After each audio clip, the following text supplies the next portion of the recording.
जब उसके घर वालों को पता चला कि उसके पास फूटी कौड़ी भी नहीं है, तो उसके अपने घर वालों ने उसको छोड़कर उसकी सारी प्रॉपर्टी अपने दूसरे बेटे के नाम करके उसके साथ रहने चले गए।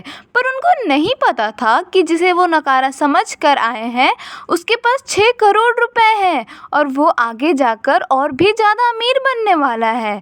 जब उनकी फैमिली को ये बात पता चलेगी तो आगे क्या होगा, तो चलो देखते हैं। तो हमें दिखाया जाता है कि वो कंपनी को पब्लिक होने में हमारे मेन कैरेक्टर को 6 करोड़ की सैलरी मिली। फिर वो घर गया और अपने मम्मी पापा से मजाक में बोलता है कि मेरी नौकरी जा चुकी है। वो कहता है कि अब वो कुछ समय उनके सहारे उनके होम टाउन में रहना चाहता है, लेकिन उसे बिल्कुल भी उम्मीद नहीं थी कि उसी दिन उसके मम्मी पापा अपनी सारी प्रॉपर्टीज उसके छोटे भाई को दे देंगे। उन लोगों ने यहाँ तक कह दिया कि अब वो उसके साथ ही रहेंगे, वो अब अपना एक किराए का घर ढूंढ ले। उसकी गर्लफ्रेंड ने भी उसके साथ ब्रेकअप कर लिया और वो शांति से मान भी गया। जहाँ वो 6 करोड़ का सवाल था वहाँ तो उसने किसी का जिक्र तक नहीं किया था। फिर उसने अपनी मम्मी को कहा कि कंपनी ने मुझे निकाल दिया तो क्या मैं कुछ दिनों के लिए यहाँ रह सकता हूँ। वो अपने पेरेंट्स के चेहरे पे हैरानी देखकर वो हंसकर बताना चाहता था कि वो मजाक कर रहा है। तभी उसने देखा कि उसके पापा उसकी माँ की बाह खींच रहे थे। उन दोनों ने जबरदस्ती हंसकर बोला कि कोई बात नहीं बेटा, थोड़ा आराम करना भी जरूरी है, तुम अंदर आराम करो, हमें कुछ बाहर काम के लिए जाना है। इतना कहकर वो लोग अपने कमरे में चले गए। उसने सोचा क्या वो लोग सच में उसकी चिंता कर रहे हैं। वो जैसे ही उन्हें सच बताने को गया तभी उसने कमरे के अंदर अपने पापा की आवाज सुनी, जूम चाम की नौकरी चली गई है, अगर वो घर पे रहेगा तो पक्का वो हम पर निर्भर रहेगा, ऐसा बिल्कुल नहीं चलेगा। जब तक उसे हमारे परिवार की प्रॉपर्टी के बारे में नहीं पता है, जल्दी से सारा पैसा और प्रॉपर्टी अपने छोटे बेटे के नाम कर देते हैं। उसकी माँ हिचकिचाई और बोली, लेकिन जो घर हमारे नाम पर है उसने तो चिन्हैन ने अपनी शादी के लिए खरीदा था, क्या ऐसा करना सही होगा? उसके पिता चिंतित होकर बोले, नाम हमारा है तो घर भी हमारा होगा। अब वो एक बड़े जगह पर जॉब करता है, बड़े भाई का छोटे भाई की हेल्प करना गलत थोड़ी है, और शादी का घर वो मेहनत करके दूसरा खरीद सकता है। फिर उन्होंने लंबी सांस लेकर बोला, बस मुझे इस बात का डर है कि शिनचैन को थोड़ा सा पक्षपात का महसूस होगा। उसके पापा बोले, पक्षपात कैसा? हमने उसे पाला है और वैसे भी वो अब बेरोजगार है, और अगर हम सब कुछ अब अपने छोटे बेटे को दे दे तो ये भी उसके लिए बचत होगी, वरना वो आलसी बन जाएगा, कुछ काम नहीं करेगा और सब उड़ा देगा। कुछ देर सोचने के बाद उसकी मम्मी ने हामी भर दी। बोली, ठीक है, मैं छोटे बेटे से बात करूंगी और उसे बोलूंगी कुछ गंदा उसे ना बोले। वो कमरे के बाहर खड़ा ये सब सुनने के बाद एक अजीब सी स्माइल लेकर अपने कमरे में पहुंच गया। उसे बचपन से पता था कि उसके मम्मी पापा उसके छोटे भाई को ज्यादा पसंद करते हैं। उसे उसकी दादी ने पाला था और उसको उसके मम्मी पापा ने। बचपन से वो लोग उसे कहते थे, तुम बड़े भाई जैसे हो, बड़ा भाई पिता जैसा होता है। सही हो या गलत, तुम्हें हमेशा अपने छोटे भाई को प्राथमिकता देना चाहिए। हम तुम्हारे लिए बहुत मेहनत करते हैं, सुबह से रात तक काम करते हैं, इसीलिए तुम्हें गाँव में छोड़ना हमारी मजबूरी थी, और तुम्हारा स्कूल भी वही था,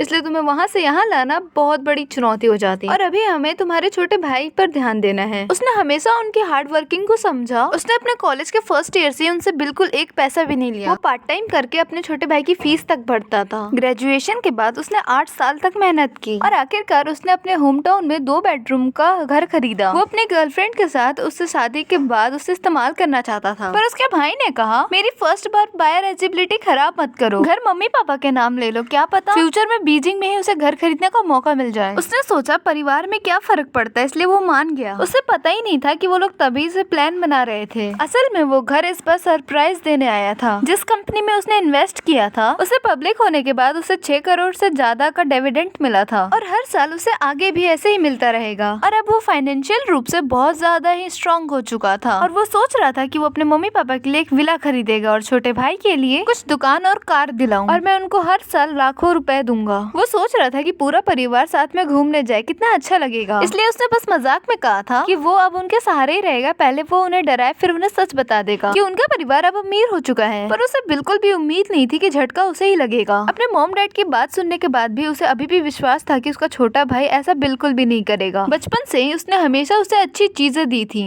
असल में वो उसके साथ ही बड़ा हुआ था। उन दोनों के बीच बहुत अच्छा रिश्ता था, चाहे उसके मम्मी पापा स्वार्थी ही क्यों ना हो। उसे बिल्कुल विश्वास था कि वो उनकी बात से बिल्कुल भी सहमत नहीं होगा। कुछ ही देर बाद उसके मम्मी पापा उसके छोटे भाई से मिलने गए और जाते जाते उससे कहा, बेटा तुम इतने सालों बाद घर आए हो, अब तुम कुछ दिन आराम करो, मैं और तुम्हारे पापा कुछ काम के लिए बाहर जा रहे हैं, रात के खाने में तुम्हें क्या खाना है कॉल करके बता देना मुझे। अभी अभी उनकी बातें सुनकर उसका मन पूरी तरह से टूट चुका था। उसने बस सिर हिला दिया। उसे बिल्कुल भी यकीन नहीं हो रहा था उसी के मम्मी पापा उसी के खिलाफ ऐसी योजना बना रहे थे। जब वो लोग उसके भाई को लेकर बाहर निकले तो वो उनके पीछे हो गया। रास्ते में उसके भाई की आवाज सुनाई दी, माँ इतनी जल्दी क्या है, और आप लोग मुझे इतने जल्दी हाउसिंग ब्यूरो क्यों ले जा रहे हैं। उसकी मम्मी फोन पर बात करते हुए बोली, मैं बोल रही हूँ ना चलो तो फिर चलो। फिर वो लोग उसके सामने आकर मुस्कुरा कर बोलते हैं, तुम आराम करो, हम जल्दी से आते हैं। वो सिर हिलाकर फिर चला गया बिना कुछ आवाज किए। उसने जैसा सोचा था वो लोग उसके छोटे भाई से जाकर मिले और वो सड़क के उस पार से ये सब छुपकर देख रहा था। सब कुछ सुनने के बाद उसके छोटे भाई ने भौहें सिकोड़ ली। माँ,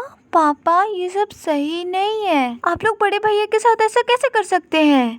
उसकी माँ ने तुरंत उसकी बाह पकड़ ली। अरे तुम्हारा भाई कुछ काम नहीं कर रहा, बस घर में पड़ा रहेगा और कौन जाने कितने दिन आराम करेगा। उसकी सारी बचत खत्म हो गई तो फिर हमें पालना पड़ेगा। तो तुम घर और शादी के लिए क्या करोगे? उसके पापा ने भी सर हिलाकर बोला, शादी और घर में कितना खर्च होता है, हमें सावधान रहना पड़ेगा और वैसे भी घर तो हमारे नाम पे, हम जिसे चाहे उसे दे सकते हैं। उसके हाथों बर्बाद होने से अच्छा है कि हम तुम्हें दे दें। उसकी माँ फिर से समझाने लगी, तुम्हारा भाई बाद में फिर से पैसे कमा लेगा। जब घर में उसके पास कुछ नहीं रहेगा तो वो जल्दी जाकर फिर से मेहनत करने लगेगा। उसने देखा कि उसका भाई अभी भी कंफ्यूज था। फिर उसने धीरे से कहा कि भैया की तो गर्लफ्रेंड भी है, कम से कम वो घर उनकी शादी के लिए तो होना चाहिए ना, और वो भी अब आप मेरे नाम कर देंगे। उसकी माँ ने तुरंत जवाब दिया, अरे तुम्हारे भाई की तो वैसे भी नौकरी जा चुकी है और ऐसे इंसान के साथ कौन रहना चाहेगी। पर तुम अलग हो, अगर तुम्हारे पास गाँव में घर और पैसे नहीं होंगे तो तुम्हारी शादी करना तो और मुश्किल हो जाएगा। उसका भाई अभी भी झिझक रहा था, अगर बड़े भैया को पता चल गया तो उसके पिता ने कहा कि अगर उसे पता भी चल गया तो क्या हो गया, हम इतने साल से उसके माता पिता और तुम्हारा भाई बहुत आज्ञाकारी है, उसे जो कहा जाता है वो वही करता है और बच्चों का स्वाभाविक है माता पिता की सेवा करना, और अगर उसे पता भी चल गया तो वो हमारी अच्छी नीयत समझ जाएगा, वो हमें दोष नहीं देगा, हम वो सब उसकी भलाई के लिए ही कर रहे हैं ताकि वो जिंदगी में आगे बढ़े। तभी उसकी माँ बोलती है, आजकल के जवान लोग आराम करना चाहते हैं और तुम्हारा भाई क्या जाने कि हम उसकी पढ़ाई के लिए कितनी मेहनत की थी, अगर उसे पता भी चल गया तो वो क्या ही कर लेगा, वो हमसे लड़ाई करेगा तो भी वो हमसे गलत ही कहलाएगा। उसके पिताजी गुस्से में बोले, अगर उस दिन उस आदमी ने जबरदस्ती नहीं की होती तो तुम्हारे बड़े भाई को पहले ही पढ़ाई छोड़ देनी चाहिए थी। गांव के बच्चों को इतनी पढ़ाई की जरूरत ही क्या है, और कौन सा लड़का ऐसा होता है जो टीनेजर्स की उम्र में ही कमाना शुरू कर देता है। अगर तुम्हारे दादाजी जिद ना करते तो तुम्हारा बड़ा भाई अभी पहले ही से काम में लग गया होता। उसकी माँ ने भी हाँ कहा, गाँव के बच्चे जल्दी बड़े हो जाते हैं, बाहर काम करते हुए हमने कितनी मुश्किलें झेली, तुम क्या जानो। उसकी माँ ने जल्दी से समय देखा, उसके हाथ पकड़ के बोली कि चलो जल्दी से प्रॉपर्टी अपने नाम करवा लो और जब घर वापस आओ तो अपने भाई के सामने कुछ उल्टा सीधा मत बोल देना। उसने देखा कि उसके छोटे भाई के ओठ हिले जैसे कि वो कुछ कहना चाहता हो। आखिरकार उसने सिर झुका कर कहा, ठीक है मैं समझ गया, लेकिन ये सब आपका फैसला है। हो सकता है कि बड़ा भाई थोड़ा आराम करने वापस आया हो और अगर वापस जाकर वो बीजिंग पैसे कमाने लगे तो, और अगर मान लीजिए कि वो मेरे लिए कार खरीदना चाहे तो उसे मेरे खिलाफ मत कर देना। उसकी माँ ने कहा, तुम चिंता मत करो, हमने सब कुछ सोच समझ के किया है। वो दूर से खड़ा, वो हंसते हंसते जाते हुए उस परिवार को देखता रहा। उसने दीवार का सहारा लिया और एक हाथ से अपनी आंखों को ढक के एक कड़वी सी हंसी हंसने लगा। जिस पल उसे वो पैसा मिला था उसके सबसे पहले सोच ये थी कि वो घर जाकर सबको बताए अब वो आराम से जी सकते हैं और वो अपनी खुशी सभी के साथ बांटना चाहता था। वो सोचता था कि हम एक परिवार है, पर वो उनके लिए परिवार था ही नहीं। उनका असली बेटा तो वो छोटा वाला था और वो सिर्फ उसके लिए कठपुतली था। तारीफ कर दो, थोड़ी मीठी बातें बोल दो तो वो सब कुछ भूल ही जाता था। हाई स्कूल के बाद उसने अपने परिवार का 1 रुपया तक खर्च नहीं किया था। दिन में पढ़ाई करता था और रात में वेटर की जॉब करता था, क्योंकि उसे डर था कि उसके मम्मी पापा पर ज्यादा बोझ न पड़े। वो हमेशा दूसरों के पुराने कपड़े पहनता था और ऐसे जूते जिसकी साइज भी उसमें अच्छे से फिट नहीं आती, और उसके छोटे भाई के पास इतने सारे नए कपड़े होते थे कि वो अच्छे से पहन भी नहीं पाता था। और हर बार उसे यही बात कहा जाता था कि उसका छोटा भाई शहर में पला बड़ा है, उसे अच्छे जीवन की आदत है और तुम तो उसके बड़े भाई हो, तुम्हें समझना चाहिए, तुम्हें उसके लिए हर चीज त्याग करना चाहिए। और वो हमेशा समझता भी रहा कि बड़ा भाई होने के नाते उसे हर चीज समझनी चाहिए। उसने सोचा कि उसके मम्मी पापा उसकी परवाह नहीं करते क्योंकि वो स्वतंत्र है, लेकिन सच्चाई ये थी कि वो उसके ऊपर समय बर्बाद ही नहीं करना चाहते थे। असल में वो नौकरी छोड़कर उनके साथ ही रहेगा, सिर्फ ये एक मजाक था। लेकिन उसी मजाक ने वो सच्चाई बाहर ला दी जिसे वो वर्षों से स्वीकार नहीं करना चाहता था। लेकिन अभी भी समझ आने में देर नहीं हुई थी, कम से कम पैसा तो उसके पास ही था। उस शाम सभी लोग टेबल पर बैठकर खाना खा रहे थे और सभी लोग एक दूसरे की तरफ इशारे से देख रहे थे। तभी उसकी माँ ने बोला, हिनचैन तुमने बाहर रह के बहुत मेहनत की है और हमें पता है कि तुम कुछ दिनों के लिए यहाँ पर आराम करने के लिए आए, लेकिन परिवार की हालत अभी बहुत खराब है। उसकी माँ ने एक लंबी सांस ली और आगे बोली, हमने बिजनेस ओपन किया था पर सारा पैसा डूब गया और शायद ये घर भी हमसे छिन जाएगा। उसके बाद उसके पिता ने बात आगे बढ़ाई, तुम्हारी माँ और मेरे पास पैसे नहीं बचे हैं, हमें तुम्हारे छोटे भाई के उस छोटे से घर में जाना होगा और वो जगह बहुत छोटी है, तो तुम अपना सामान बांधकर कहीं और रहने का इंतजाम कर लो। उन्हें उम्मीद थी कि वो हैरान होकर उनसे सवाल पूछेगा। वे पहले ही से कहानियाँ और बातें तैयार करके बैठे थे, लेकिन उनकी उम्मीद के ठीक उलट उसने सीधे शांत होकर बोला, मैं समझ गया, मैं सामान बांध कर निकल जाऊंगा। अब उसे बिल्कुल फर्क नहीं पड़ता था कि वो लोग उसे कैसे धोखा देना चाहते हैं, क्योंकि वो भी अब उन्हें नहीं बताने वाला था कि उसके पास 6 करोड़ रुपए हैं। पिछले 2 दिनों से वो अपना सामान पैक कर रहा था और जाने की तैयारी कर रहा था। तभी अचानक उसकी गर्लफ्रेंड उसके होम टाउन पे उसके मम्मी पापा से मिलने आ गई। घर की हालत बिखरी हुई थी, इसलिए सभी लोग उसे देखकर चौंक गए। उसके बाद जल्दी से बोले, अरे वॉन तुम आ गई, घर थोड़ा बिखरा हुआ है। वॉन ने सिर हिलाया। कमरे को देखकर उसके चेहरे पे थोड़ी सी घृणा आ गई। उसने एक पल के लिए अपनी नाक ढक ली। उसने देखा कि उसके मम्मी पापा अभी भी वहीं पे बैठे थे, इसीलिए वो उनके सामने खुलकर बात नहीं कर सकता था। उसने एक्साइटेड होकर पूछा, वॉन तुम इतनी जल्दी यहाँ कैसे आ गई? और तुम मुझसे कल कुछ पूछना चाहती थी ना? तुम इतनी दूर यहाँ तक आ गई और तुमने मुझे लेने तक नहीं बुलाया ना? उसकी बात पूरी होने से पहले ही वॉन ने उसे बीच में रोक दिया। ज़ांग, ये बात बहुत जरूरी है। उसने जल्दी से अपने मम्मी पापा की तरफ देखा और उसे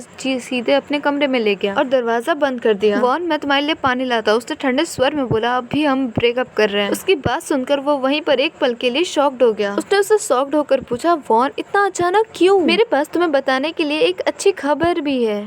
उसने गुस्से वाली आवाज में बोला, मैंने कहा ना हम ब्रेकअप कर रहे हैं। उसने गहरी सांस ली और उसके पास जाकर बैठ गया। उसके अंदर अजीब सी बेबसी भर गई थी। वो वॉन से एक दोस्त के जरिए मिला था, वो भी उसकी तरह आउटसाइडर थी जो बीजिंग में स्ट्रगल करने आई थी, और वो लोग जानते थे कि ऐसी हालत में उनका बीजिंग में बसना बहुत मुश्किल है। इसलिए उन लोगों ने सोचा था कि कुछ साल मेहनत करेंगे, फिर किसी छोटे शहर में जाकर बस जाएंगे। 1-2 साल बाद जब पैसा जमा हो जाएगा तो वो लोग शादी कर लेंगे। उसे पता था कि उसकी माँ उसे पसंद नहीं करती थी, पर उसे इतना विश्वास नहीं था कि वो इतनी जल्दी रिश्ता तोड़ देगी। वो अपने फाइनेंशियल फ्रीडम के बारे में बताने वाला ही था, तभी वॉन ने सीरियस होके कहा, जांग तुम सच में बहुत निकम्मे हो। बीजिंग में इतने साल काम करने के बाद तुम एक छोटा सा घर तक नहीं खरीद पाए। उसके ओठों तक आए वो सारे शब्द वहीं रुक गए। उसने धीरे से कहा, ऐसा नहीं है कि मैं निकम्मा हूँ। बीजिंग में एक घर की कीमत 2 करोड़ से भी ज्यादा है। एक आम जॉब करने वाला इंसान उसे कैसे खरीद सकता है? तुम भी तो एक आउटसाइडर हो, तुम्हें भी तो समझना चाहिए। वांग ने हंसते हुए कहा, अपनी नाकामी के बहाने मत बनाओ। ठीक है, अब मैं तुमसे बेकार की बातें नहीं करना चाहती। मैं यहाँ साफ साफ रिश्ता खत्म करने आई हूँ। सीधी बात करती हूँ, मेरी माँ ने मेरे लिए रिश्ता ढूंढा है। वो लड़का लोकल है और मुझे ठीक लगता है, इसलिए मैं उसी से शादी करने वाली हूँ। शादी से उसे याद आया कि वो पिछले कुछ टाइम से ओवर टाइम का बहाना बनाती थी। तभी हमारे मेन कैरेक्टर को सब समझ में आ गया। उसे पता चल गया कि ये गधी लड़की उसे धोखा दे रही है। उसके चेहरे पे कड़वी हंसी आ गई और उसने पूछा, क्या ये सब सिर्फ पैसों के लिए है? अगर आज मेरे पास पैसा हो तो अगर मैं अमीर बन जाऊँ तो? वो उसकी तरफ मुड़ी और उसे चुपचाप कुछ पल के लिए देखती रही। उसे उसी टाइम में रियलाइज हुआ कि वो पहली वाली लड़की नहीं रही। अब उसकी आंखों में उसके लिए प्यार नहीं था, सिर्फ उलझन और झुलझुलाहट थी। उसने बोला, थोड़ा रियलिस्टिक बनो, पैसों के सामने तुम्हारा प्यार बहुत सस्ता है, उसकी कोई कीमत नहीं। और तुम्हारे पास कुछ पैसा भी हो जाए तो उसका क्या? तुम इस जिंदगी में बीजी में एक घर तक नहीं खरीद सकते। असल में तो तुम उन दिहाड़ी मजदूरों से कम नहीं हो। फिर उसने ठंडे स्वर में कहा, मुझे दोष मत दो, मैं साफ साफ रिश्ता खत्म कर रही हूँ। इंसान को प्रैक्टिकल होना होता है। उसकी हर बात वो चुपचाप सिर्फ सुनता रहा। उस पल उसे सच में लगा कि उसकी पूरी जिंदगी एक मजाक बन चुकी है। धीरे धीरे उसके ओठों पर मुस्कान आ गई। ठीक है, जब तुम्हें सच्चाई समझ आ ही गई है तब मैं उम्मीद करता हूँ कि तुम्हें कभी पछतावा ना हो। मैं तुम्हें खुश रहने की शुभकामनाएं देता हूँ। वॉन ने उसे देखा और लंबी सांस छोड़ी। ज़ियांग, मैं खुश रहूंगी, गुस्से में ऐसी बातें मत कहो। अब थोड़ा प्रैक्टिकल बनो, लोगों की बातों पर भरोसा मत किया करो। पहले मुझे लगा था तुम्हारी नौकरी बहुत अच्छी है और तुम बीजिंग में बस जाओगे। मैं पहले बहुत भोली थी। तुम्हारी इतनी सी मंथली सैलरी से तुम कभी पर्याप्त पैसे नहीं बचा सकते। फिर उसने नरमी से कहा, हालांकि मैं तुम्हारी किसी भी उधार के लिए नहीं हूँ। हालांकि तुम अच्छे थे और इतने सालों से मैं तुम्हारे साथ रही हूँ। उसने ये सुना और सिर झुका लिया और वो उसे देखती है और फिर वो वहाँ से चले जाती है। उस वक्त उसे लगा कि बस किस्मत वो नहीं, शायद वे लोग हैं जो वो लोग आज चाहते हैं। वे सब कुछ उसके पास है। जैसे ही वो सब उनके हाथ लगने वाला था, उससे पहले उन लोगों ने अपनी असली सूरत दिखा दी। शायद भगवान भी ये जानता था कि वे लोग इस खुशी के लायक ही नहीं है। जब वॉन किसी भी बातचीत के बिना और बिना पीछे देखे चली गई तो उसके मम्मी पापा ये देखकर बहुत ज्यादा गुस्सा हो गए। ये कैसी लड़की है, जरा भी तमीज नहीं है इसमें। हमारे लिए खाना बनाना तो दूर, ये हमारी तरफ देखना भी पसंद नहीं करती। ऐसी औरत से शादी नहीं करना चाहिए, समझे? उससे शादी करना हमारे परिवार के लिए बदकिस्मती होगी। उसने शांत स्वर में बोला, मैं उससे शादी नहीं करूंगा, हमारा ब्रेकअप हो चुका है। ये सुनकर उसके मम्मी पापा ने एक दूसरे की तरफ देखा और उसकी माँ ने कहा, देखा तुम्हारे पास नौकरी भी नहीं है, इसलिए औरतें भी अब तुम्हें नीचा समझने लगी हैं। ठीक है, तुम वापस एजेंसी जाओ और एक अच्छी सी नौकरी ढूंढो। हमें बुढ़ापे में सहारे की जरूरत पड़ेगी और तुम्हारे भाई को कार भी चाहिए। अगर तुम मेहनत नहीं करोगे तो तुम क्या चाहते हो, हम बुढ़ापे में दुख झेलें? अब वो उनसे और कुछ नहीं कहना चाहता था। उसने शांति से कहा, मैं सामान पैक करके वापस जिंची के चला जाऊंगा। ये सुनकर उसके मम्मी पापा और भी खुश हो गए। कितने गंदे इसके मम्मी पापा हैं। तुम अभी जवान हो, पुराने घर में पड़े रहने से क्या फायदा, तुम अभी जाकर जॉब कर सकते हो। ये सुनकर उसके चेहरे पर हंसी आ गई, क्योंकि उसने कभी ये नहीं सुना था कि उसके मम्मी पापा ने उसके छोटे भाई को ऐसा कहा हो। कभी उसे हमेशा यही कहा जाता था कि बाहर जाकर क्या करोगे, हमेशा घर पे ही रहो, हम तुम्हारे लिए घर, नौकरी, कार का इंतजाम कर देंगे और तुम्हारा बड़ा भाई हर महीने तुम्हें पैसे भेजेगा। और सच में वो हर महीने उसे अच्छी रकम भेजता भी था। ये सुनकर देखकर उसके चेहरे पर एक ठंडी मुस्कान आ गई। अब चिंता मत करो, मेरी तरफ से तुम्हें एक पैसा भी नहीं मिलेगा। वो वापस जिंची आ गया और वो अपना ऑफिस जाकर अपना सारे काम दूसरों पर थोप दिया और रिजाइन दे दिया। और कंपनी उसे रोकना चाहती थी, इसलिए कंपनी ने उसे पार्ट टाइम सलाहकार के लिए कभी कभी मदद करने का आइडिया दिया। अब कुछ लोग जो फाइनेंशियली अच्छे खासे हो चुके थे वो साथ में मिलकर डिनर करने गए। माहौल बहुत अच्छा था। मजाक मजाक में किसी ने कहा, क्यों ना हम मिलकर एक छोटा सा बिजनेस ओपन करें, वैसे भी हम रिस्क उठा सकते हैं और वैसे भी उसे कोई आपत्ति नहीं थी। फिर उसने इन्वेस्ट करने के लिए हामी भरी। फिर की बातचीत अच्छी रही। जब वो रात में घर लौटी, फिर वो जब घर में आया, पूरा घर बर्बाद हो चुका था और पूरे घर को उलट पलट दिया गया था और रूम का सोफा दरवाजे तक खींचा गया था। कॉफी की टेबल उल्टी पड़ी हुई थी और कांच के टुकड़े पूरे घर में बिखरे हुए थे और दीवारों पे लगी फ्रेम्स तक गायब थी। बेडरूम की अलमारी पूरी तरह से खोजी जा चुकी थी, कपड़े पूरी तरह से इधर उधर फेंके जा चुके थे और पूरी बेडशीट भी इधर उधर हो चुकी थी और स्टडी रूम की बुक शेल्फ भी गिरी हुई थी और किताबें इधर उधर फैले हुए थे। यहाँ तक कि बाथरूम का सामान और किचन के सामान भी इधर उधर फैले हुए थे। यहाँ तक कि पर्दों की रॉड निकालकर फेंक दी गई थी और रॉड भी इधर उधर गिरी हुई थी और पर्दे भी। पूरा घर ऐसा लग रहा था किसी ने पूरा घर लूट लिया हो। वहाँ पर एक भी निशान नहीं छोड़ा गया था। उसका खड़े खड़े ही सारा नशा उतर गया। उसे ऐसा लगा जैसे उसका पूरा खून जम गया हो। कुछ सेकंड बाद उसे होश आया और उसने दरवाजा बंद किया और अपना फोन निकाला और तुरंत सीधे पुलिस को कॉल किया। उसने खुद को शांत रखते हुए अपना पता बताया और उन्हें बताया कि घर में चोरी और तोड़फोड़ हुई है। उसने फोन रखते ही मकान मालिक को भी कॉल किया। उसने घर की हालत सुनते ही बोला, मैं तुरंत वहाँ पहुँचता हूँ। करीब 10 मिनट बाद 2 पुलिस वाले तुरंत वहाँ पर पहुँचे। वो जांच टीम को लेकर आए थे। वो लोग पूरी तरह से वहाँ पर जांच करने लगे। वो मशीनों से पूरे घर की जांच करने लगे। फिंगरप्रिंट और पैरों के निशान वहाँ से इकट्ठा किए गए। पुलिस ने उससे पूछा, आप आखिरी बार घर छोड़कर कब गए थे? क्या आपने किसी स्ट्रेंजर आदमी को देखा या फिर कोई आपका कोई जरूरी सामान गायब है? उसने एक एक सवालों का जवाब दिया। कल रात मैं दोस्तों के साथ डिनर पर गया था और वो देर रात घर पे नहीं था। जब वो घर पर आया तो ये सब हाल हुआ था। उसने आगे कहा कि मैं नौकरी छोड़कर अपनी जिंदगी फिर से व्यवस्थित करने वाला था,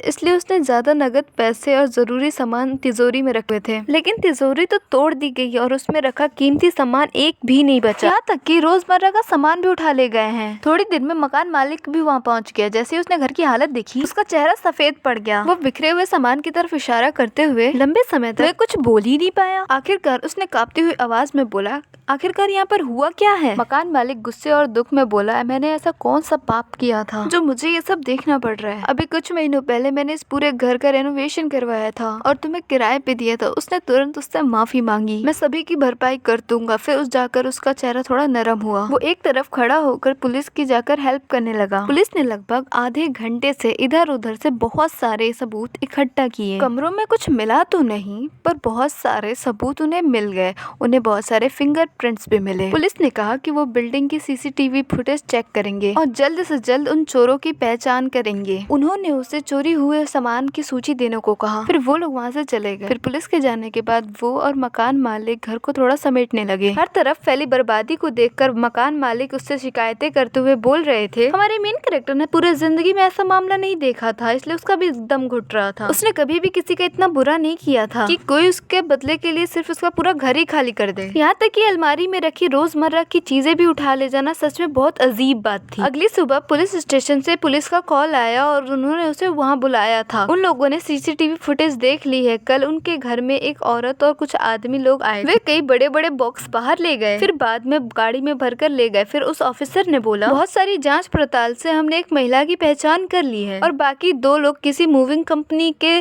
कर्मचारी थे। इतना सुनते ही हमारा मेन कैरेक्टर शॉक्ड हो गया और उसे गुस्से में उसकी हंसी निकल गई। वॉन, तुम सच में एक छोटी सोच की इंसान निकली। ब्रेकअप के बाद उसने सच में ऐसा काम किया था। कोई इंसान कितना नीचे गिर सकता है? पुलिस ने उससे पूछा कि आप इस मामले को कैसे हैंडल करना चाहते हैं। फिर उसने बोला कि घर मकान मालिक का है और ज्यादातर सामान उन्हीं का था और फैसला भी वही करेंगे। जैसे ये बात मकान मालिक को पता चली कि ये सब कुछ उसकी एक्स गर्लफ्रेंड ने किया है, वो आग बबूला हो गए। उन्होंने गुस्से में बोला कि इस मामले में कानूनी कार्रवाई होगी और उस पर सख्त से सख्त एक्शन लिया जाएगा और उस पर केस भी दर्ज होगा। उसने सब कुछ मकान मालिक पर छोड़ दिया। फोन रखने के बाद उसे सिर्फ और सिर्फ थकान महसूस हुई। उसने ऐसी लड़की से कैसे प्यार कर लिया। उसने जल्दी से अपने सारे सामान पैक किए और फिर उसके बाद वो पास के होटल में जाकर रहने लगा। लगा और जब तक मामला शांत नहीं रहता वो तब तक वही रहेगा और बाद में कोई नया घर ढूंढ लेगा। फिर वो जाकर थक के सो गया। वो बहुत ज्यादा थका हुआ था, उसे पूरी रात नींद नहीं मिली थी। तभी उसका रिंगटोंग बजने लगा। उस शांत कमरे में उसकी रिंगटोंग बहुत ज्यादा गूंज रही थी और वो चुभ रही थी उसने फोन उठाया और भारी आवाज में पूछा कौन। दूसरी तरफ से वॉन की हिस्टेरिकल चीख सुनाई दी। तुम पैसों के लिए इतने ज्यादा पागल हो गए हो इसलिए तुमने इतनी सारी पुलिस बुला ली। उसकी तेज और चिल्लाने वाली आवाज सुनकर उसने अपनी भौहें सिकोड़ ली। ऐसा लग रहा था जैसे कोई कांच पर नाखून लगड़ रहा हो।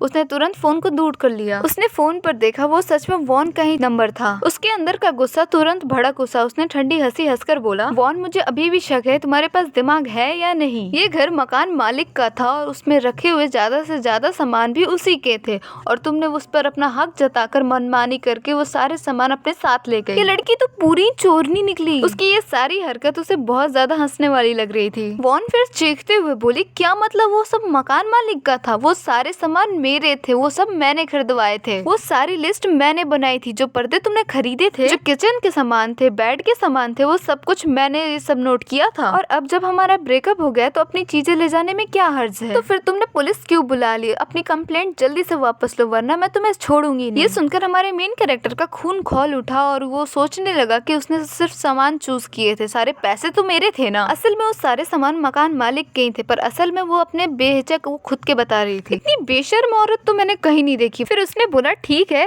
तुम ये सब जाकर पुलिस को समझा देना और देखते हैं कि इस तुम्हारी बेवकूफी भरी दलील पर वो कितना विश्वास करते हैं। फिर उसने ठंडी हंसी के साथ कॉल कट कर दिया। फिर से उससे दोबारा बात नहीं करना चाहता था इसलिए उसने उसे ब्लॉक कर दिया और उसे हर जगह से उसने डिलीट भी कर दिया था। वॉन से जुड़ी हर फोटोज और वीडियोस उसने अपने फोन से डिलीट कर दिया और मिटा दिए। उसके जैसे इंसान से जुड़े रहना खुद को और गिराना है। वो उसे ब्लॉक करने के बाद फिर सोने की कोशिश करने लगा। बस करवटें बदलते रहा पर वो सो नहीं पाया। उसका दिमाग पूरी तरह से उलझ चुका था। घर लौटते ही उसके मम्मी पापा की सच्चाई उसे पता चल गई। भाई का रवैया, वॉन की हकीकत पता चल गई और घर का खाली हो जाना, ये सब कुछ उसके दिमाग में किसी फिल्म की तरह चल रहा था। उसे तब महसूस हुआ कि इंसान कितना बेरहम हो सकता है। जिसे लोग परिवार और प्यार कहते हैं वो पैसे के सामने कितना ज्यादा छोटा पड़ जाता है। कुछ देर बाद उसे अपनी तबीयत भी खराब लगने लगी। इन दिनों वो अच्छे से खा भी नहीं पा रहा था। लगातार तनाव के कारण उसे खाने पीने का कोई होश ही नहीं रहा और उसके पेट में भी दर्द हो रहा था। फिर उसने सोचा कि वो एक बार फुल बॉडी चेकअप करवा ले। वो उठा और तैयार होकर टैक्सी लेकर एक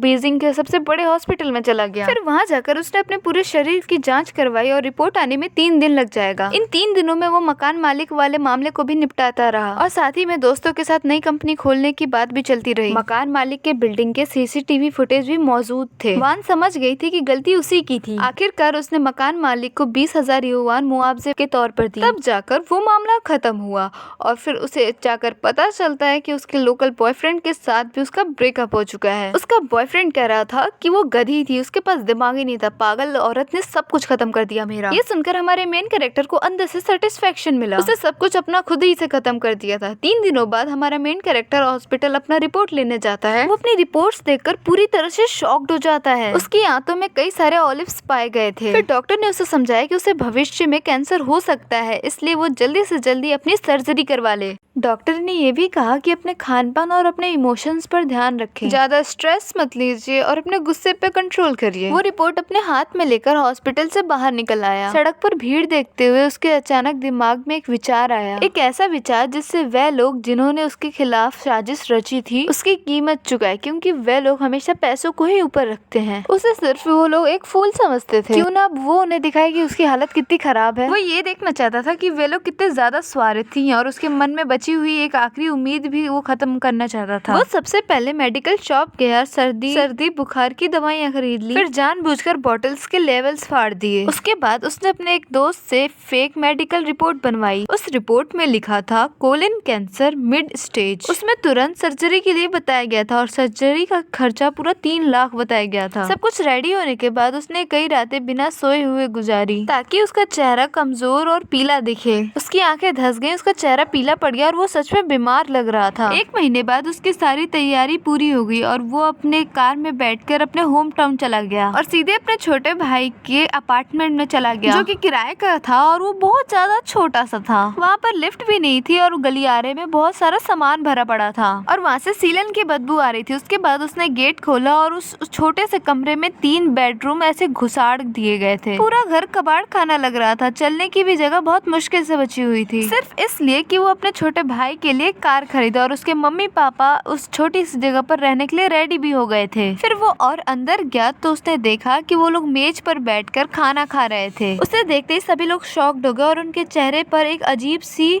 घबराहट आ गई। उसकी माँ ने चॉपस्टिक रखा और अजीब सी बनावटी स्माइल के साथ बोला, अरे जिनचिन तुम वापस कैसे आ गए? क्यों आ गए? पर तुम तो कहे थे कि तुम जिनचिन जाकर नौकरी ढूंढोगे, तुम वापस कैसे आ गए? उसने रिप्लाई नहीं दिया और वो आगे बढ़ गया। उसकी उंगलियां कांप रही थी, उसके ओठ पीले थे और वो पूरी तरह से लड़खड़ा रहा था। उसका फेस ऐसा हो गया था कि वो रोने वाला था और वो रोते बोला कि माँ, मम्मा, मैं बीमार हो गया हूँ। कंपनी ने मुझे मेरी काम चोरी की वजह से नहीं निकाला था, कंपनी ने मुझे इसलिए निकाला था क्योंकि मैं बीमार था। असल वजह तो ये थी, इसलिए मैंने आपको नहीं बताया, वरना आप लोग चिंता करने लगते ना। उसके बाद उसने अपना वो फेक रिपोर्ट दिखाया उन्हें। उसके मम्मी पापा की नजर उस रिपोर्ट पर पड़ी और उनके चेहरे पूरे शॉक्ड से भर चुके थे। उनकी आंखों में घबराहट और घृणा एक ही पल चमक उठी। उसके बाद उन दोनों ने एक दूसरे की तरफ देखा और उसके बाद उसके पापा ने एक सूखी सी हंसी हंसकर बोला। उनकी आवाज में बिल्कुल भी फिक्र नहीं था। वो तो बोल रहे थे कि सिंचन, तुम तो बिल्कुल फिट दिख रहे हो, तुम तो बिल्कुल बीमार नहीं हो, ऐसी बातें मत करो। तुम्हें इतनी बड़ी बीमारी कैसे हो सकती है? पक्का इसमें हॉस्पिटल वालों की कोई गलती हुई होगी। फिर उसकी माँ ने हाँ में हाँ कहते हुए बोला, हाँ ये सच में उनकी ही गलती होगी। वैसे भी तुम बहुत ज्यादा बीमार बिल्कुल नहीं लग रहे हो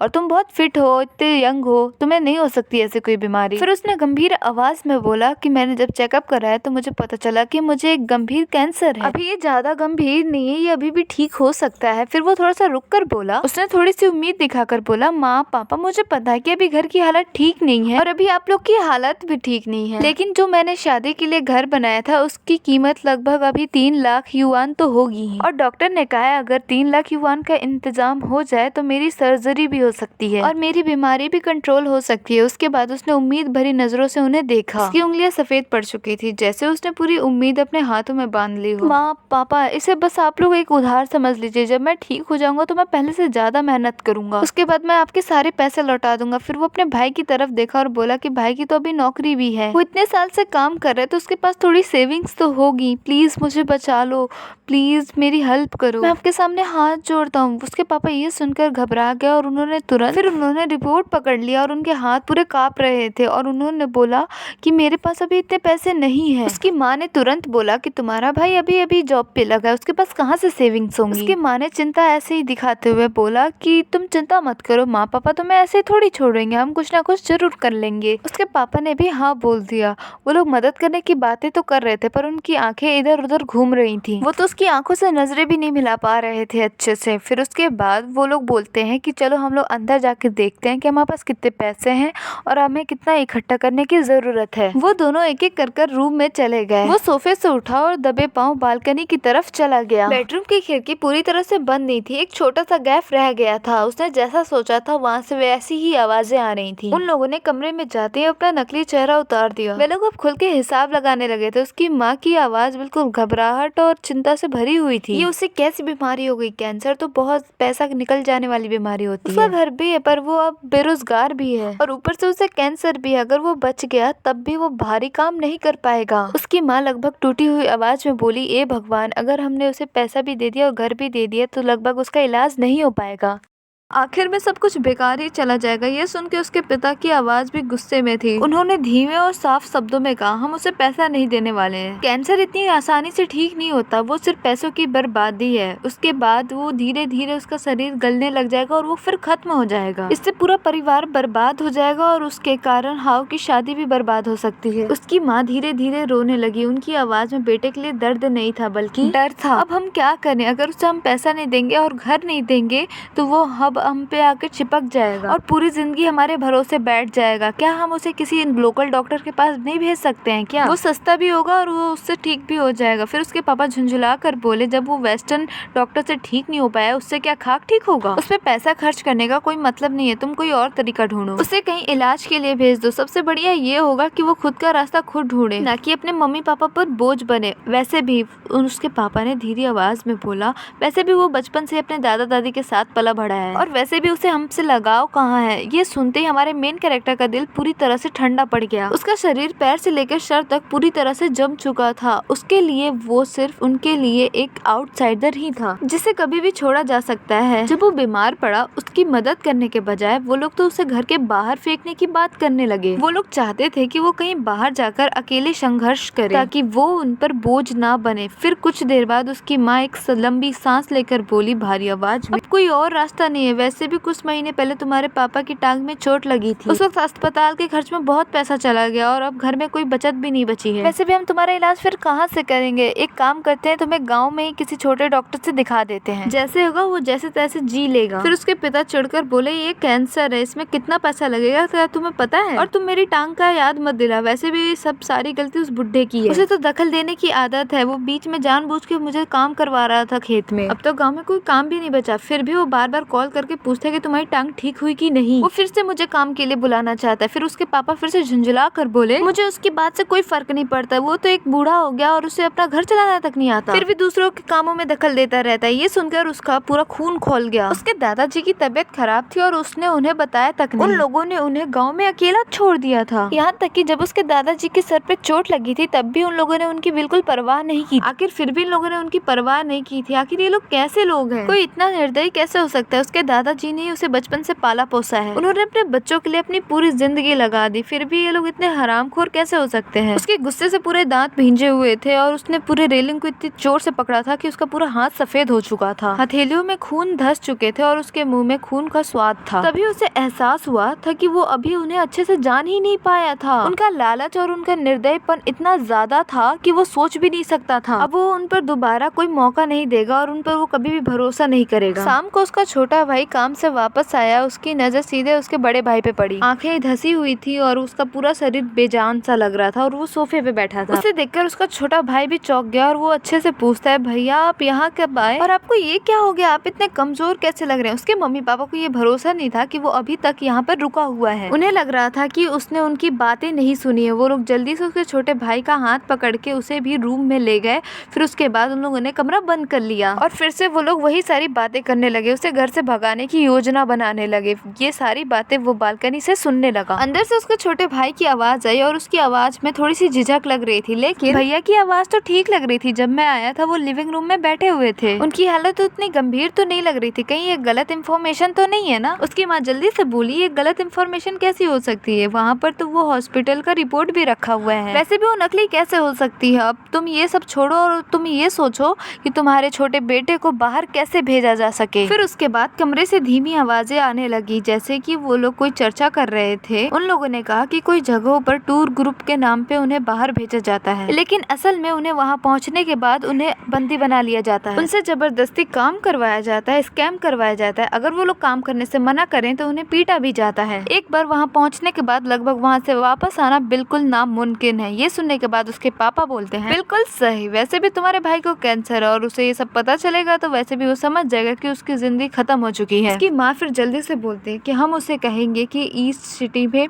वहाँ पर एक डॉक्टर है जो बहुत अच्छा कैंसर का इलाज करता है और उसे हम वहाँ पर भेज देंगे। बस एक बार वो वहाँ पर चला गया तो वापस नहीं आ पाएगा, फिर उसके बाद हमारा एक बोझ कम हो जाएगा। फिर उसके पापा धीरे से बोलते हैं कि उसका कैंसर ही हमें बर्बाद कर देगा। फिर पूरा रूम पूरे सन्नाटे से भर जाता है। फिर लास्ट में उसके पापा बोलते हैं, अब ये तय रहा, हम उससे कहेंगे हम उसका मन बदलने और उसका इलाज करवाने के लिए उसे वहाँ पर भेज रहे हैं। किसी कॉन्टेक्ट का इंतजाम करो और उसका वहाँ पर नाम लिखवा दो।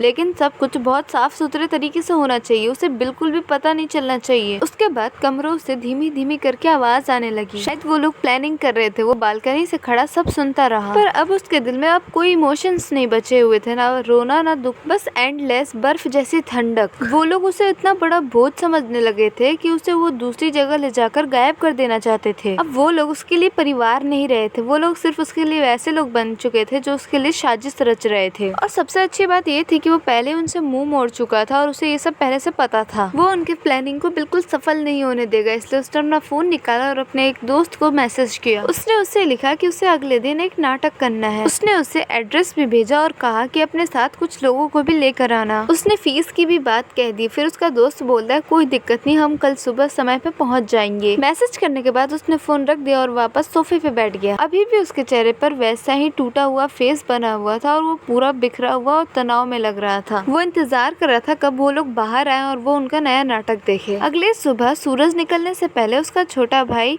सबसे पहले ड्रामा करने आ गया। उसके चेहरे पर बेबसी का एक नकली इमोशन था। उसके भाई ने एक लंबी सांस ली और उसके कंधे पे हाथ रखा और बोला कि भैया मुझे बहुत अफसोस है, कल मैंने अपने कंपनी में सारे कलीग से बात की पर कोई भी पैसे देने के लिए राजी नहीं हुआ, क्योंकि सभी लोग सैलरी पे जीने वाले लोग हैं, किसी के पास एक स्ट्रॉन्ग बेस नहीं है। हमें थोड़ा सा समय दीजिए, हम लोग रिश्तेदारों और कलीगों से थोड़ा और बात करेंगे और हम आपको बचा कर ही रहेंगे। ये कहते कहते उसकी आंखें फालतू में लाल होने लगी थी। वो जानबूझ के रोने का नाटक करने लगा। उसके बाद उसके पापा आगे आए और उनके चेहरे पर दिखावटी पछतावे का भाव था। फिर उसके बाद उन्होंने छाती पीटते हुए कहा कि जेनचेंग ये मेरी सारी गलती है, मैं पैसा कमाने के चक्कर में पैसे वेस्ट कर बैठा। फिर उन्होंने घर के चारों तरफ इशारे करके कहा कि घर की हालत बहुत खराब है, अब हमारे पास तो खाने के लिए भी पैसे नहीं बचते हैं, हम तुम्हारे इलाज के लिए पैसा ही नहीं जुटा पा रहे हैं, तुम चाहे तो हमें दोष दो। उसके बाद उसकी मम्मी आ गया और उनकी आंखें लाल थी जैसे पूरी रात वो रोई हो। फिर उन्होंने उसका हाथ पकड़कर बोला बेटा तुम परेशान मत हो, हम तुम्हारे इलाज के लिए पैसे जरूर जुटाएंगे, हम जरूर कुछ करेंगे। कल मैंने और तुम्हारे पापा ने बात की थी, हम सोच रहे हैं कि पहले तुम्हें हम एक टूर ग्रुप के साथ कहीं घूमने के लिए भेज दें। इन दिनों तुम्हारी बीमारी के कारण तुम्हारा मन भी बहुत ज्यादा उदास रहता होगा, इसलिए इन दिनों तुम घूम लोगे तो तुम्हें अच्छा लगेगा और मन हल्का हो जाएगा। और जब तुम वहाँ से घूम कर आ जाओगे तो हम तुम्हारा बहुत बड़े हॉस्पिटल में इलाज करवाएंगे, चाहे जितना भी पैसा लगे। तीनों एक के बाद एक ऐसा रिक्वेस्ट कर रहे थे और ऐसी एक्टिंग कर रहे थे मानो कोई इमोशनल ड्रामा चल रहा हो। आंसू, दर्द, पछतावा मानो इतना रियल लग रहा था। मान लो अगर असली बात कोई ना जानता तो वो पक्का उनके जाल में फंस जाता। उनके नकली चेहरे देखकर उसे सिर्फ और सिर्फ घिन आ रही थी उन पर फिर भी उसने कुछ नहीं कहा, बस सिर झुकाए वहाँ पर बैठा रहा। वो ऐसे बैठा था जैसे कि वो अपनी हिम्मत हार गया हो और बहुत ज्यादा निराशा में डूब गया हो। वो ये चाहता था कि वो सच में मान जाए कि वो उनकी बातों में आ चुका है। तभी अचानक बाहर से जोर जोर से किसी के चिल्लाने की आवाज आने लगी। कोई दरवाजे को बहुत जोर जोर से पीट रहा था और बहुत तेज से चिल्ला के बोल रहा था, यूनान जेनचेंग चल बाहर निकल, ये मत सोच कि तू गाँव से भाग कर आ गया तो तेरे सारे कर्जे खत्म हो जाएंगे, अभी दरवाजा खोल। उसके बाद लगातार दरवाजे पर धमाके होने लगे और बहुत तेज तेज आवाज आने लगी। ऐसा लग रहा था कि वो दरवाजा निकल जाएगा और पूरी तरह से टूट जाएगा। तीनों का चेहरा शॉक्ड हो गया। उसके मम्मी पापा और उसका छोटा भाई तीनों डर के मारे सहम गए। उनका चेहरा पल भर में बदल गया। उनका जो नाटक चल रहा था वो पूरी तरह से खत्म हो गया। तीनों घबरा कर दरवाजे की तरफ देखने लगे। वो लोग सोच रहे थे आखिर हो क्या रहा है। डर से सभी का शरीर कांप रहा था। उसका भाई हकला कर बोला, भैया क्या आपने किसी से कर्ज लिया है और कितना लिया था आपने जो कि ये लोग यहाँ तक पहुँच गए। फिर वो बोलते बोलते वो दरवाजा खोलने चला गया। शायद उसे डर था कि दरवाजा टूट गया तो पैसा भी उसे ही भरना होगा। जैसे ही दरवाजा खोला वहाँ पर 4 लंबे लंबे आदमी खड़े थे जिनकी हाइट लगभग 6 फीट थी। चौड़े, गंदे, डरावने फेस और ऐसा दबदबा जिसे देखकर कोई भी डर जाए। उसके आगे वही उसका सिक्योरिटी वाला दोस्त था जिससे उससे पहले बात की थी। वो कमरे में आया और उसकी नजर पूरे कमरे में गई, फिर उस पर जाकर टिक गई। उसने जानबूझ के डरावना फेस बनाया और बोला कि अब तो नौकरी भी चली गई और यहाँ आकर तुम छुपे हुए हो, तो ये मत सोच कि गाँव में छुप जाने से सब कुछ खत्म हो जाएगा। अगर आज हम तुझे नहीं ढूंढ पाते और कल तेरी तबीयत बिगड़ जाती तो हमारा पैसा कौन लौटाता। वो चुपचाप सिर झुकाकर सुन रहा था। उसके माता पिता और उसका छोटा भाई इन लोगों को देखकर पूरी तरह से डर चुके थे। उसकी माँ कांपती हुई आवाज में बोली, हम पुलिस बुलाएंगे, आखिर तुम लोग हो कौन, जल्दी यहाँ से तुम लोग निकल जाओ। फिर उसका दोस्त उंगलियां झटकाते हुए सोफे पे बैठ गया और हंसते हुए बोला, हाँ हाँ बुलाओ पुलिस, मैं भी देखता हूँ कि पुलिस क्या बोलती है। उसने जोर से टेबल पर हाथ मारा और बोला कि जेनचेंग ने हमसे 10 लाख उधार लेकर बैठा है, हमारे पास प्रूफ भी है। कस तो पुलिस भी मानती है, हम भी देखते हैं पुलिस क्या करती है। उसके बाद उसने एक दस्तावेज निकाला और टेबल पर पटक दिया। 10 लाख का इतना बड़ा आंकड़ा देखकर उन तीनों के पैरों के तले जमीन खिसक गई। तीनों लड़खड़ाकर पीछे हट गए, बस टेबल पकड़ के ही खड़े रह पाए। उसकी मम्मी गुस्से से बोली, नालायक बेटे, तूने इतना बड़ा कर्ज कैसे ले लिया? क्या तू पागल हो गया है? क्या तू हमें मारना चाहता है? हमने कैसे तुझे पाल लिया? उसके पापा भी गुस्से से बोल पड़े, पागल लड़के, तू बाहर क्या क्या करता फिरता था जो इतना कर्ज चढ़ गया? अब हम इसे कैसे भरेंगे? पिछले जन्म में हमने कौन सा पाप किया था कि तुझ जैसा नालायक बेटा पैदा हुआ? उसका छोटा भाई भी बोल पड़ा, भैया अब तो मुसीबत बन गए हैं। हमारा परिवार तो पूरी जिंदगी में 10 लाख नहीं कमा सकता। हमारा मेन कैरेक्टर डरने का नाटक करते हुए बोला, मैंने ये सब जानबूझ के नहीं किया। कैपिटल में लिए घर की डाउन पेमेंट में ये सब लगा दिए थे मैंने, और कुछ मैंने अपने गर्लफ्रेंड पे खर्च किए थे। फिर नौकरी भी चली गई और मैं इस कर्ज में फंस गया और कोई और रास्ता नहीं था। ये सुनकर उसके पिता का चेहरा बिल्कुल एग्रेसिव हो गया। उन्होंने उसे धक्का देना चाहा, वैसे ही उसका दोस्त आगे आ गया और उसे बचा लिया। अरे हमें पता है कि ये बीमार है, अगर तुमने इसे हाथ लगाया तो इसकी तबीयत बिगड़ जाएगी, तो इसका जिम्मेदार कौन होगा? उसके पापा उसका डरावना चेहरा देखकर वहीं पे रुक गया और उनका हाथ हवा में ही रुक गया। उसका दोस्त उसके मम्मी पापा की तरफ मुड़ा और गुस्से से बोला, मैं यहाँ पर कोई तमाशा नहीं चाहता और कर्ज चुकाना हर इंसान की जिम्मेदारी है। हमने पता कर लिया, इसके नाम पर यहाँ पर एक घर है, वही हमारे नाम कर दो, फिर पैसों की झंझट ही खत्म, वही मामला खत्म हो जाएगा। वरना फिर उसके बाद उसने रूम के चारों तरफ देखा और बोला कि हम डेली यहाँ पर आएंगे और तुम्हें परेशान करेंगे। उस कमरे में खड़े उन चारों हट्टे कट्टे आदमियों को देखकर उसके पिता इतने ज्यादा डर गए कि उनके हाथ कांपने लगे और उन्होंने बोला कि नहीं,